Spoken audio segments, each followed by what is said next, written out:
Yabwa kwa Adom TV kasiano so afe nyabre na hwe nsam ni kiremu anka sagana mampani na na dodanko akufuado ede ato nsori mpanifo a eda evangelical presby asori no ano sebrason se womma no ohwe won ye tete won nyamesuro mu ena afa nwumasua mu nso no otimi tete mofra no eye sebeya emebuno no wonda achenso ebewie wono eye wo kiremu a wom so man no bi ani abrepe so man no koso na bekoso nso egina and mofra bremu ntete ye no nti odi ato wanim se wonwe so betimi agina mu dia mabuno no na wonda ache asi yenye Adom TV kase etwaso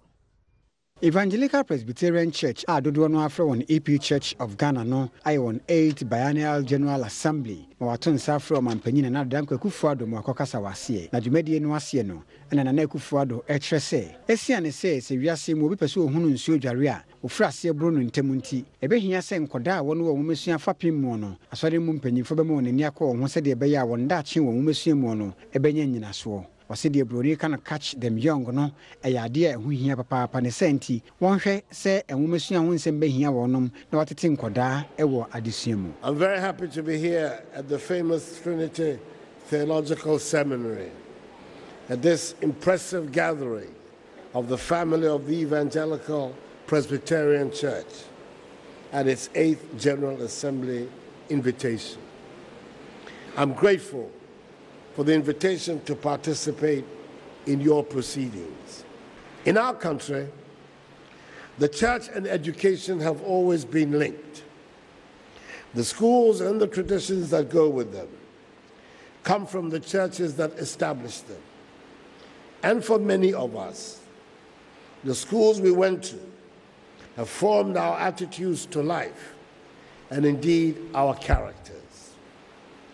Today, more than ever, those traditions of discipline and hard work that characterize the Presbyterian schools of old are needed in our country. And I want to make again a heartfelt appeal to the Presbyterian Church to take a look back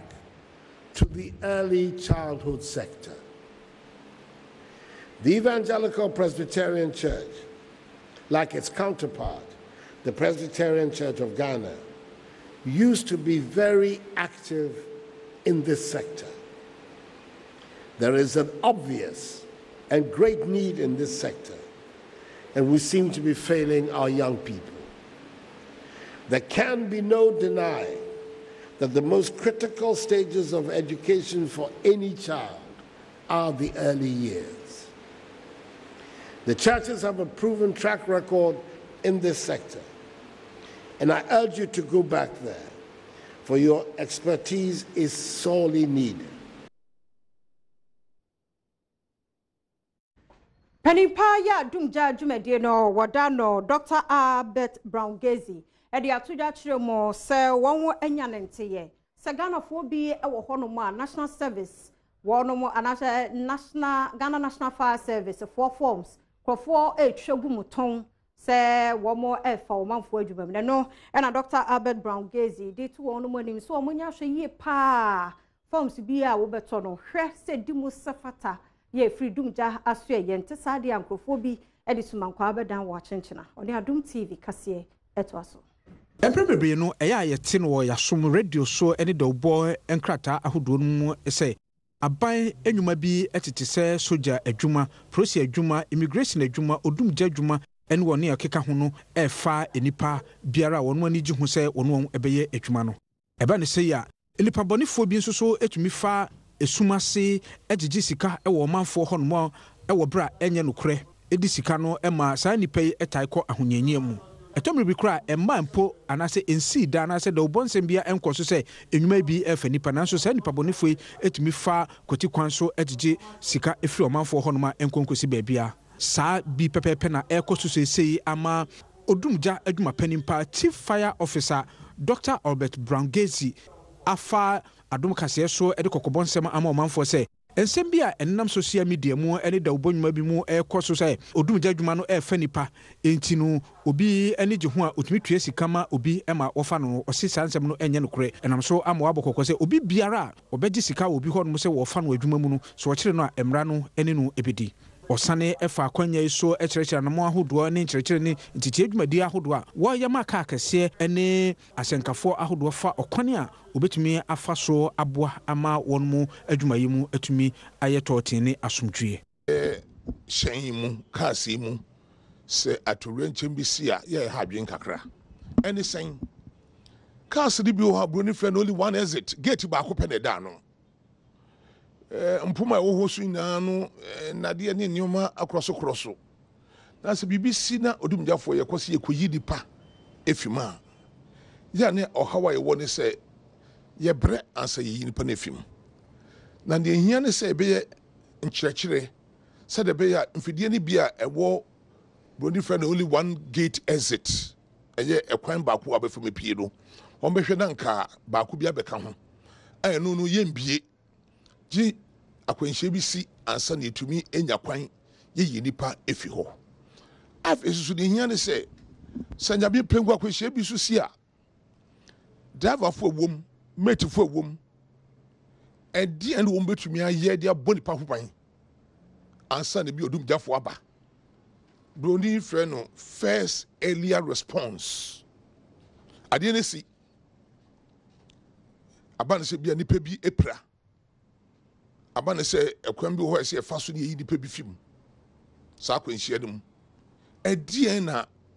driver ni anaa mate ni bɛyɛ na ɔde abɔ nipa ho nkwa.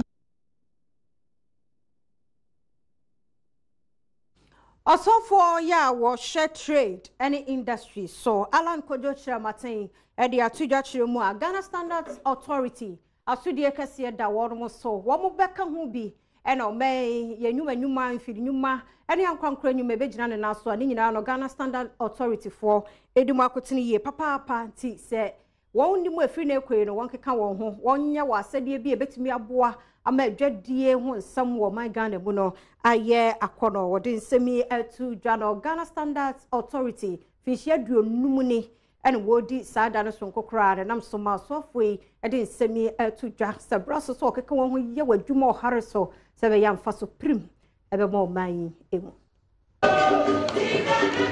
Osofo he dwedi ehun nsɛm so onmunyamfo Alan Kojo Chiramaten de atudwa sɛ Ghana Standards Authority for sɛ yɛkasa ɔman yi ɛsɛ yɛtumi kɔnkan na yɛsesa yɛn hyɛbrɛ ɛwɔ ankrankran nnwuma mu a wɔn asɛdeɛ wɔ mu sɛ wɔnom ɛyɔ odwumadi a Ghana Standards Authority for yɛ ɛde ahyɛ fa ɛwɔ wɔn mfie aduonum a wɔdi aseɛ no ɛna onmunyamfo Alan Chiramaten ɛde saa nsɛm yi atudwa ɔse JSA for nhyɛ ne nso sɛ deɛ sɛ wɔnom yɛ ma ɔman yɛtumi nya nyinasoɔ ɛwɔ ne kankro mu obiara no ɛsɛ sɛ wɔnom ɛyɛ sɛ wohwɛ a President Nana Addo Dankwa Akufo-Addo ɛne NPP aban yɛbae wotie yɛn nsɛm a yɛka ne nyinaa na kyerɛ sɛ adi a ɛdi yɛnim paa kyerɛ sɛ yɛfapem paa yɛde ebu man no ɛne sɛ yɛde industrialization ne mfidi dwuma ɛbɛsan aba Ghana bio efisɛ yɛde gyidi sɛ ɛno ana ɛbɛma adwuma aba Ghana na nipa dodoɔ na so ɛnya biayɛ sɛ wohwɛ nneɛma a yɛka ho asɛm nyinaa our industrial transformation agenda nsesan a yɛn pa yɛnim sɛ ɛbɛgyina mfiri dwuma so no ɛno no na kyerɛ sɛ ekuo anaa adwumadie bi te sɛ Standards Board no Professor Alex Dodu, one no Executive Director Ghana Standards Authority, and so the Tuyanamane Bofuanim say, one more at Nasia Sheni Mebia, Atuana Pempensia CCA, said the Beya, one of the Concan one at Memo. Towards this end, we are going to work with all stakeholders over the next 12 months to find out only 4 things. What does the law of Ghana want us to do? How well have we done it? What are the gaps and what is the expectation of industry towards us? We are not listening to ourselves. We are listening to the needs of our stakeholders. When it comes to exports, and we've had this issue over the past few weeks where exports have been returned back to Ghana. Together with all other agencies, and especially in the area of foods and drugs, working with the Food and Drugs Authority as well. Please see us before you export. Let us ensure that what you are exporting to the countries you are exporting to are fit for those markets so that they are not returned, because one, it costs you money, two, it brings embarrassment to Ghana. To remove the stress on industry, to make Ghana productive, and make sure that Ghana works again. We'll support the president and our minister, and that we are committed to, and nothing will change that. Also for share water resources and sanitation so ora Kofi Ada dia to ja chem sana so ye no wo mani abre papa hwe se one mo ebenya National Sanitation Authority ne afei National Sanitation Fund and so ebe foto eda ho sa bre de enkrata asem mu bibia no wo ma churchre wie hwe se cabinet ebe dia tum ye nya getum pe ye benya National Sanitation Authority a emu no so no yebenya fund ewo mu a yebetumi aboa ne nyina no eye adwuma ni bia ye de to fiase e de from my Ghana mu ne Adom TV kase eto aso ewura ene efia etata monten so age yabro no aboso no ababeye adeso ene ohaw kase ama aban ene omamba biara enam so ama aban akwakuo ene enwuma hodo ene watu ohu asi ho no se obeye adwumaden aboa ama yatumi atu efi eni wura bebrebe no ase afi oman mu krakra ne senti oswafo a ono na ohwe ensusem ene ahonidi ho nsem so ono nyamfo Kofi Ada asian centralfo ede anamon ahodo ene sese a na so enu etu ede ho sese ato wanim efa efi ene ewura bebrebe no eho. This huge debt needed to be settled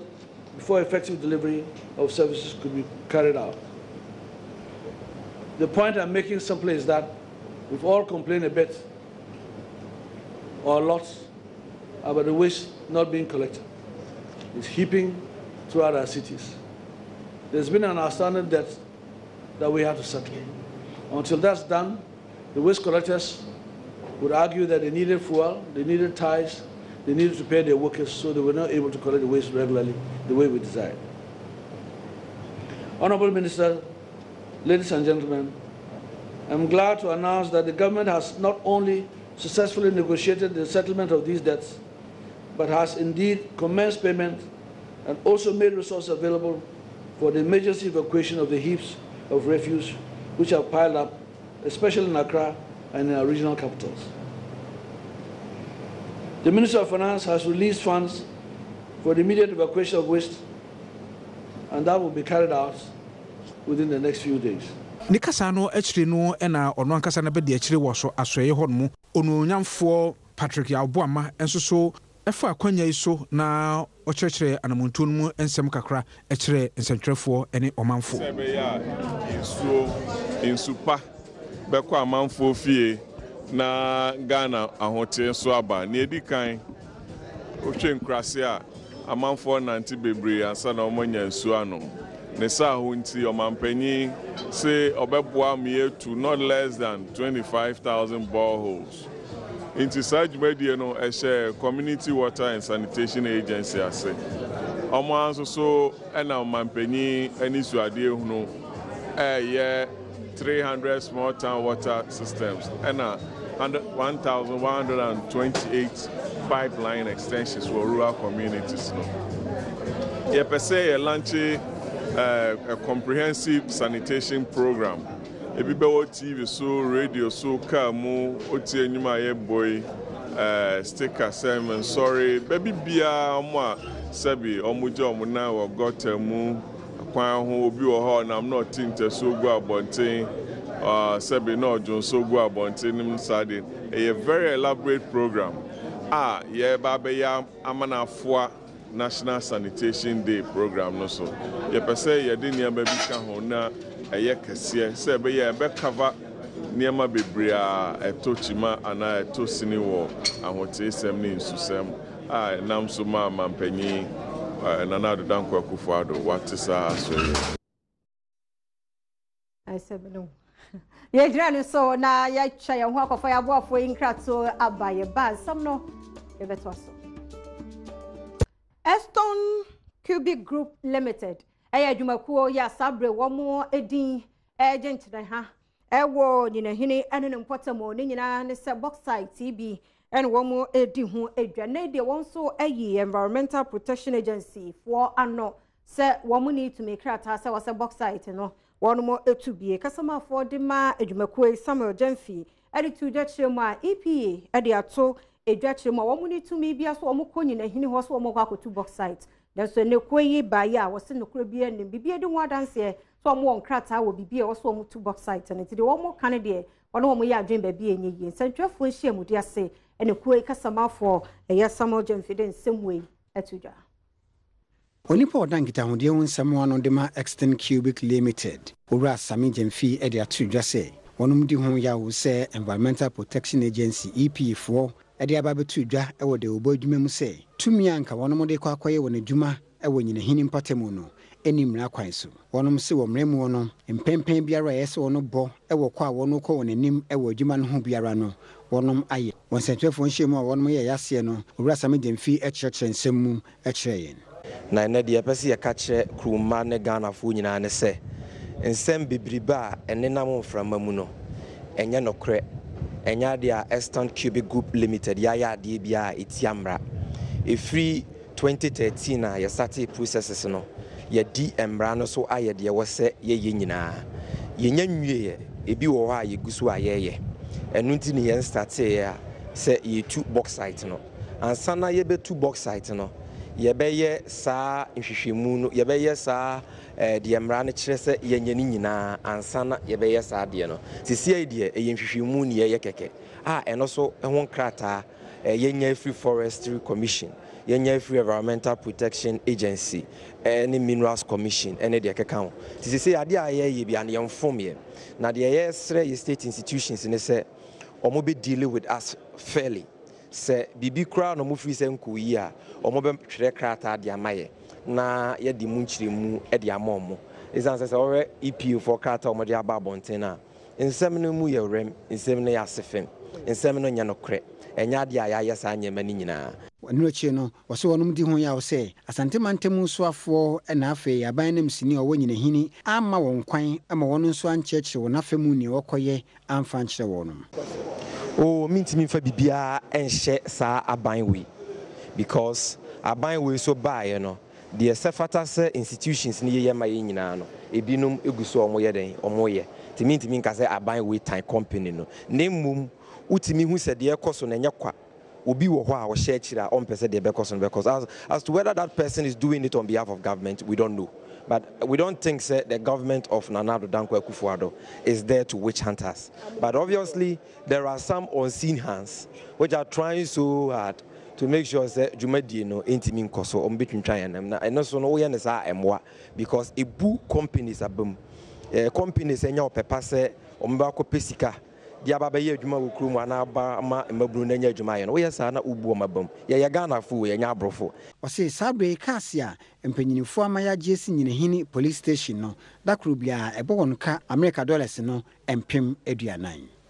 se infidie no eye infidie a eye adwuma ma various mining companies sa infidie na ma nyine hini a ebia ka ena me no ka se wo bo ase eye adwuma ma Anglo Gold ti ye subcontractors ni hwiri sika because infidie ni si wa anya adwuma ni nyina no wo hwiri sika ka infidie ni ye adwuma anka wo betimi anya de ahye company no you are losing that enti eno ha adwen se wo ye wankasa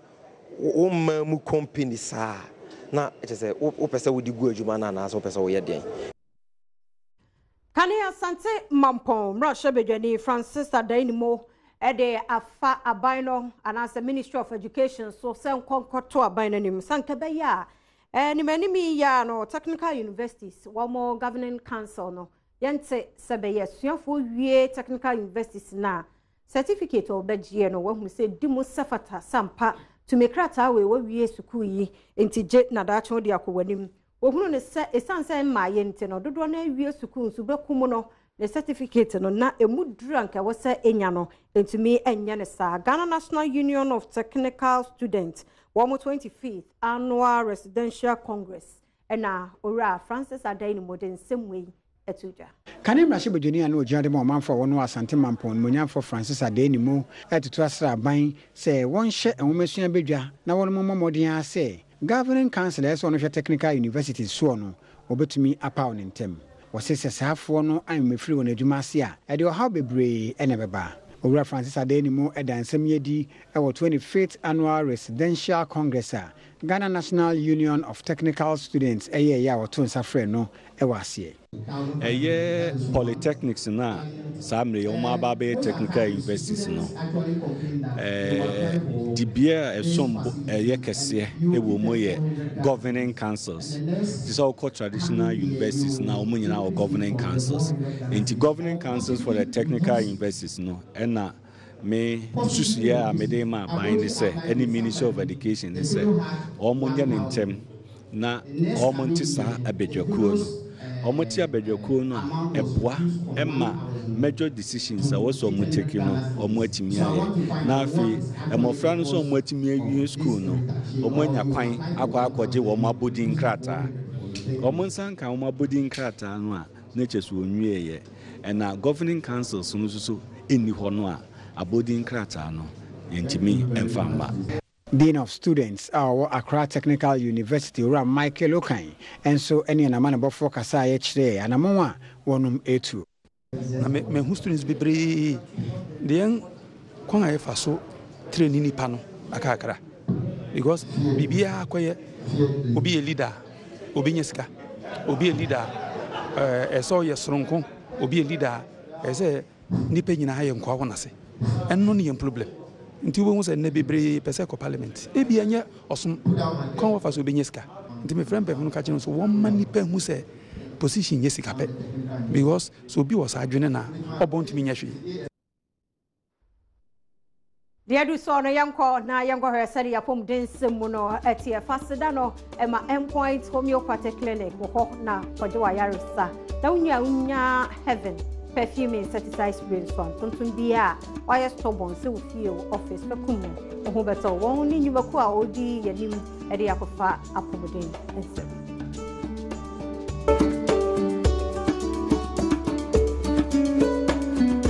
Yanhwe sadi apomden sam no etie na apomden adwumayefo ye wo Hamidu Health Center ye no wo search from plains mensini no emo ena wo mani agiye papa fi se won so enya health center papa yesie na wo mo bamu ye adwuma wo mo kondo ehwa yarefo papa bi emre bi atwam na ho ntesa anti nei won mo nya atena ye bi se ya wo mani age papa wo ne Adom TV kase di nkomode na etekane ene de ne ababedu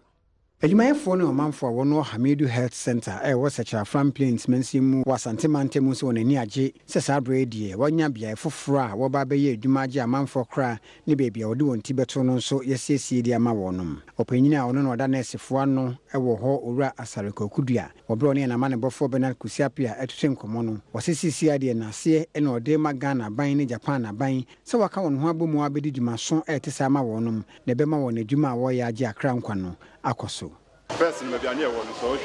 dance ha na yeduma pretemu ase and na inside and say that na overhasia hatin ya gia wo so wa hwete bu esi on say hatin the community most near northerness and sometimes some privacy is very important in that imagine say obaji obia wo ase na like na beja better point it's near here baby a ye benya kase wu aya finish with like equipment and kasa aya betimi aya dwuma said the city. Apart from that, the social quarters of the Mayina, first we are done a bat. Say, Dranajua, but you're quarter to go to approve you. But Siano, or Mamma, a nice building. I have a bit because the welfare to see a very important. Senior Bida, yeah, and a Guamian society patient. It's a better massive. It's a visit on the media. You pay up from here. Say the Bian that I don't know. Even you have to crown, near ye more than more Emanabos. It just say we can show you people say we are going to give our best, the best that we can. Asante mantemu so afo munyamfo simono se mensa enso kasafa na mo aban etu di aboa ma apomde ho nsem akoso wo mpatemu wo ho e kire yen oba area needs to see ya and who say Ghana ya na see a problem nanso do announce a problem no aso se wo hwe area ha say usi kwano so kra won tan shiakas enti se wo muni ayaresabia ahobo ayaresabia sebi baby wo kra bitima ye ebi operation ya dia na obi yarebo obi na wo say ye no operation imagine say ufie ko agugukra no ye ba ye kai kra mpo asabi ne ho odi ye di more than 1 hour enti imagine say ha kan ntwamu ntwam time when nipa no be gina kwan ho san kra no nya ka na de no besika no a umfa no san ku dura gogo betwa be wana utren ya bibia betimi esi say district no any district hospital ba into say ye bomodi na district hospital na ban so si odrobo so e pen be fa so bia ama ban no esisa hospital no na ye nyina ye nya so mfa so we are going to do it. Dano Emma ye endpoint and afe heaven insecticide spray one a day kwapum den sem dey do so no Freddy's corner phones papa fie laptops and ho akade bia obenya bie and advanced Ghana savings loans and afe out insecticide spray one ni nyumaku a ehwede adwade nsem atwaso.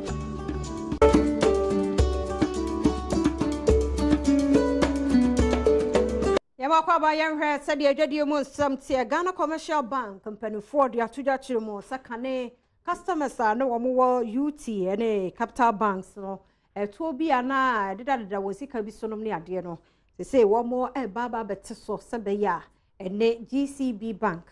customers de no ebeye pe head of corporate affairs ma GCB eyetara obobia and Adom TV kase etwaso said ye beye na abotoyem beba ma wona kane na won sika wo UT any Capital Bank asabre GCB Bank ene kremu no hunti amampanyinfo won mo GCB Bank frase ne won odin sawoso a cheche won mbotaye ni so na masumdwe aba won ntem na wo sanhye mu a won mo ye ne ba kwase no na head of corporate affairs a wojina ma GCB Bank ede tu dwase ayade a wonum de niam egu akwan so ama niam mu adaho ama won a won sika ewo bank won senti won nka makomanto won yem sanse bank no won ye pa edema wonum GCB Bank says here line ni ho because you are automating your services cards internet banking and only the year juma nti se ehun hia se wo ba branch a won ko ho wo be use wo card won mo e ba ho e bi won anyenyenyen a won tumi en use sa internet banking ni cards ala electronic banking won mo na e ya won mo ba banking ho na won mo ba ho nso a yetumi hwe wo nti nkofo dodo bia use internet banking electronic banking nti no queues, there are no queues in the banking halls now bibia be ye obia o kasa no eche o ma bank ho o ana oba bank ho ache pa sesi a wo mutumi ba abe try hwe wodu ho wo kra wo check na wodu counter kra within 5 minutes no, you are out of the place into near mesisa we are assuring them say wo mo ba wo mo anu na ebe ka say sa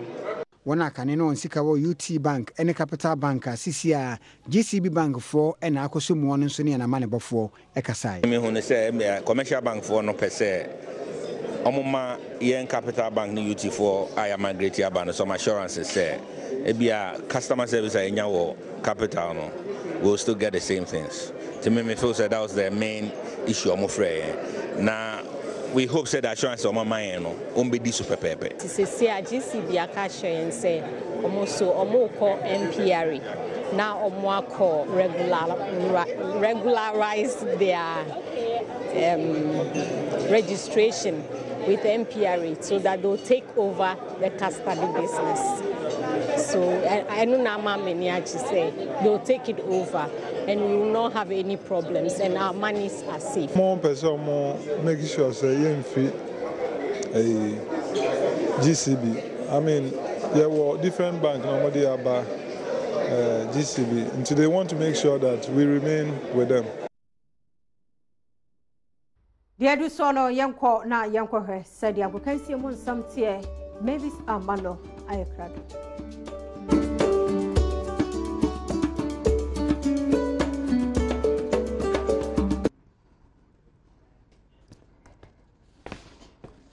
Mama kwa about the bag can see so Casa Prequalomo Vitas Cowbell Cafe, Simap Cement, and a GTP, and a bombechido mamade and semino, a brewana, and ne day. Yes, says a winner sika, and where you be now, one my woman so any bisu, any bean. Sequestia Pia coach, what say when you be, into say, dear, while launching a foundation, or person or the bois, ex footballers are one more any being, tene, a copiemo, ya, what they and same be atuja. Actually, one of the things that I realized was whenever I'm at home, especially in Kumasi, by the time I wake up in the morning, I see a queue, and most of them are my colleague playmates. So it wasn't something that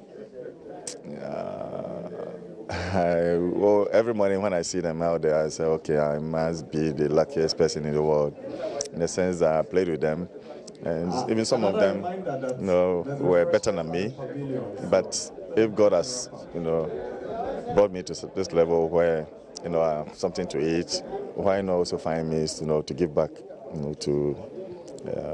the society? So that's how come I had that ambition to make sure, okay, I have my own place, and at the same time, other sports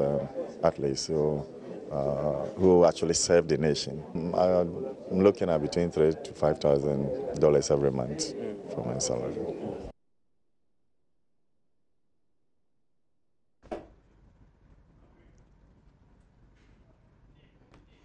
Nana Sambu Batla, one no NH chairman Edema Foundation, no, ono so Eden Sembi etuja. As I said, he is contributing, and it's called Kwesi Appiah Foundation. He is the initiator of the foundation, and he is going to contribute so much per month. Last I and that when I was there, I said, you will not be disbursing whatever he puts in today. And it's not going to be solely dependent upon him. Okay? I could, and I will, put something in. Some other people, some other institutions, when it comes to the luncheon,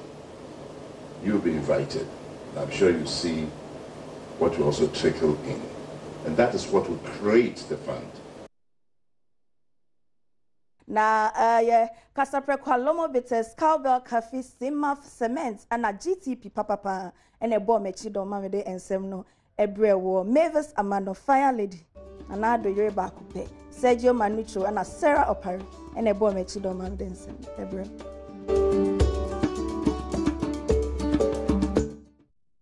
Kwabadi Erusono Yanre Obi Manso Kakai Bitters, West End University, and a famous Lubachi one, and the Obi Manso. Na de Sierra Leone abagana na ni nyina ejina rahosam asi ho no yamane boni na se fa hwene boboni nadmo mpanifo ekọ ho ne nyame adom o mabedu ye ne di nkomo o mo ba no ekuro no mu ye a o mo je o mo ho ni bobo ye mo akwaba na de na akwantu no mu ye ene de na wi abonti babo konde ne mu odam na munye ezi ni ye hwe nyame adom makobo ho no nyina report ni ye nyae bra mu firi ho no e kire ye efi ho de e kire de ye nkrofo omo tebe ponase ni nyina aban na yese oyi omu nyina afio because ho ne nye safe na ohwe be ponase na adan yesisi o nyina ye adan akese nko a story building ohwe video na ye trend na adan na ebu ato no benifo che se be sa adan be 15 na na si sa lane mu ntino nkrofo e wo ho de tesi akra enne ye ba na nkrofo ho a omo twen se ye be yi omo adofo body ana se ne part bi kra no hu se we ye na busuani no we yi no be nkrofo be 600 so omo gusu chefo ma hwehwe ebi nso ekogu po ni mu ntino epo no de omo ko baabi afi no omo hwehwe na eho no omo ni asase e da ho te se Ghana ya asase da ho no nti bepo nko baabi o ha utimi fa ka afro baabi sa ohwe baabi te se Kamingo be nante sa no esame nti ho ka ntimi ndane no ho agese dabi baabi o ha wo salon ka untimi nko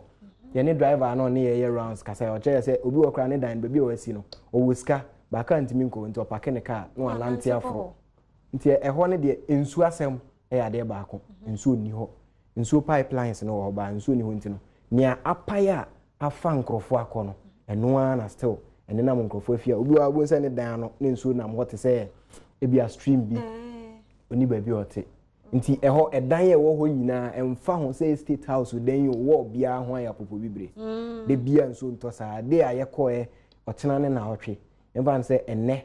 ne na nsa ne hu awia kakra de bia nso de bia nti ho de mu hia mpaibo na se ne anadbo boss ne ka se Ghana ha mo mte bepo ho no mo hwe ne yi no ehu be hia se so mu tie bebo mo nti a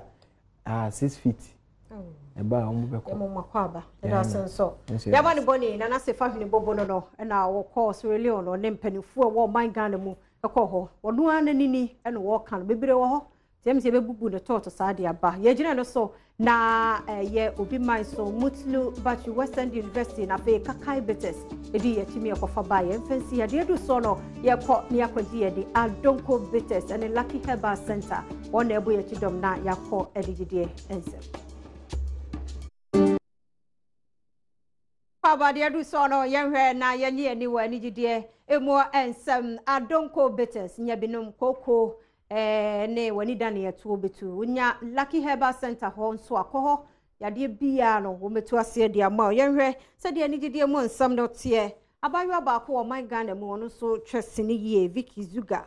enei wode atu dwachiremu se se de odi si nani so no se wo ba beko ede age emma osimpempi no mema bebre ebro emma se bia wode tunofo ana bia mfumso bia waye no wo bro no se be oba no be sesa nadwene abaywa Vicky ono so akobi mu ne adofo no machia mpem bebre no ede na ye ponchim ba ene wo mo bro no nti sa yawo no a wafefa famu no ena aka ho bi ma nei oso wotu no ho asi ho na ode agema yeta bro wo mu bebre woni amani boni Sandra Akako edi nkomo kasai na wo hwe esrement video ene from wantemo ho obekọ ho dofsu ono mbe ye adwuma na ni nyina no wo hwe animu se bere bi besie no adofo emro adofo na mom kasade ene entiase ene wo de besisa na wo mo ede aye faseda no ema ya Adonko sanso ena Lucky Herbal Center wona de anigide ensem no ebreye ye gine no so na Adom TV kase no ni nyina ha na brema kwan na de asi comment no enne mfidie na sheki ti antimi akan mo fanche lip tomato paste sanso ena lily rice wona boy ye chido me de nsem nyina bre wo ko page 1 salon e wo dome organizer de koyoti midin ye fia mankwa tamakulo